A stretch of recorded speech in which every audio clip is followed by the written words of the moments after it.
Thank you. Tất cả lù mua từ lù cho lù bu trụ bê trên này mong cỡ sầu lù số tông đó thóc ăn đâu ha nhớ trụ hú lại lô DVD này nó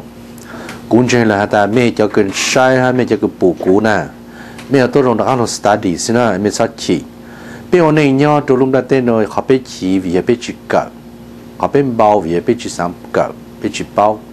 thì biết mua họ kế chỉ bao tờ nữa cho lối họ kế giá kế biết số kế cỡ cho cỡ gì giờ này nó của hạt trụ bê trên này mong cú mới khỏi example bố tụi mẹ nè giờ chẳng cú lú mẹ cái ngõ lấy mẹ chỉ bao số kế lú được cú họ cú lú mẹ rồi cú lú ta mẹ有kế了thấu cú nhiều kế á vì cú chỉ bao chân tụi mẹ công tế nè đó là cú nhiều lú đồ chỉ mau ăn chủ gì cú gia đình đồ ăn chủ rồi sao đó là nó cú bị chen lú cỡ这个这cú mà lấy lú bùa ta bây giờ cái chuyện trong này nó nè cho cú mới khỏi example nè mà tôi nhận ta mẹ mới lú bát lệ nè lúc bạn lên nó mà bên nhà ta bên nhà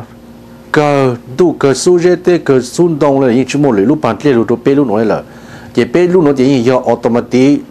bằng nhà nhà khám một chú Abraham Yexus Yakutu Elohim lên là nè đó là ta mà qua đó bên này bên lúc tí lúc bên chỉ bên lúc lù mẹ thế nè bên tụi khi mà bên nhà ta bên connect đó là những tụt cho mấy tổ chức tham một tổ Abraham ý cha cũng trên ý sao ao nó nè để mấy lúc lưu hậu mấy lúc blau sáng thì sáng là họ nè但是ta chỉ có lên đó一种朋友lúc đó lối chỉ bao mẹ này nè Abraham ý cha cũng trên ý sao chỉ bao mẹ đánh tụi mẹ đánh này nè我看到没呢mẹ主要sáng hôm mẹ lúc lừa ta lúc bên văn chủ nó yên要 Abraham ý cha cũng tu nó sao mẹ hà mẹ sao bố những chuyện đó mấy ở địa cầu做路边nó lo lại nè cho họ路边nó chỉ tàu trên này Israel lù nó tàu mông nó nè như bố đó路边văn chủ nó chỉ nhớ tàu Israel phong tàu lù nữa chỉ nó chỉ mấy lục tì mấy lù chỉ mấy chỉ là mấy chỉ lù là ta yên giờ bố tu giờ bố lù chỉ nó cũng nhẹ ngay lù nó tụi mình đâu nè bây giờ tôi nó cờ sát chỉ nhớ cho hú giờ là mai à chắp từ nên có bé cũng nhẹ mà nè nhà hà lên nói ngày imo na ni hata oh shepherd who led the flock of my pasture astray and scattered declares Adonai as surely thou say Adonai the Elohim of Israel concerning the shepherd who should tend my people it is you who let my flock scatter and go astray you get no thought to them I am going to give thought to you, for your wicked acts, declare Adonai. I myself will gather the remain of my flock from all lands of which I have banished them. I will bring them back to their pasture, where they shall be fertile and increase.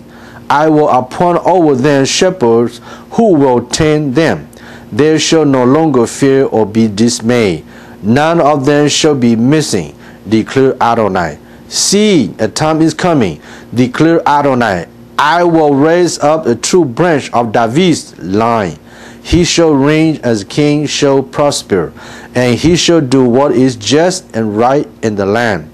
And this day, Judah shall be delivered, and Israel shall dwell secure. And this is the name by which he shall be called. Adonai is your vindicator. Trong khi cho nên thì cái cha nó cũng nhận được xử lý trong xe tận chỉ nó cũng cho biết sai cho vì thế nhật cố thì vì thế nhật xe cho vì thế nhật cố và bé và tàu để sang trong mong đặt khăn tôi là giờ trong lúc này mà giờ lúc internet radio nè wifi radio hoặc lúc số to là lúc này telephone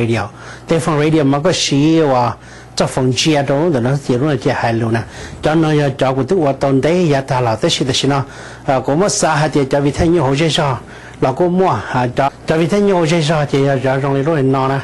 cho nó Sony cho nó mà nên đó tôi sẽ nên chuyện đó tôi đây nè lúc còn đó tôi và trong cha thiên đó để cha là gì giờ lớn nó nè nên nó đó trong cơ lên một chi trong nhau được tích phone number nó chỉ nên tàn chơi vì thế nhiều gì rồi đó thông bao tích nào thì lựa tích chờ thế gì của một số sự sẽ giá chỉ nhẹ tôi lấy ý nè nhiều tôi lấy ý anh đi trả lò lên là giảm nó bé trôn đã là tao tới xin à đó hai bộ lên nó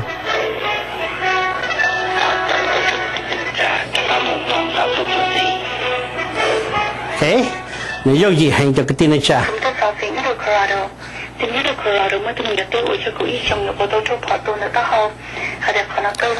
ok chị của họ cho một lòng sẽ trong dedication ya trong number pay tận đây nào nè cái nhiệt tôi lấy pay nó chỉ này hai lượt được trong thế có giá lo là tắt tỏ hoặc là giờ sống bỏ tỏ thế ok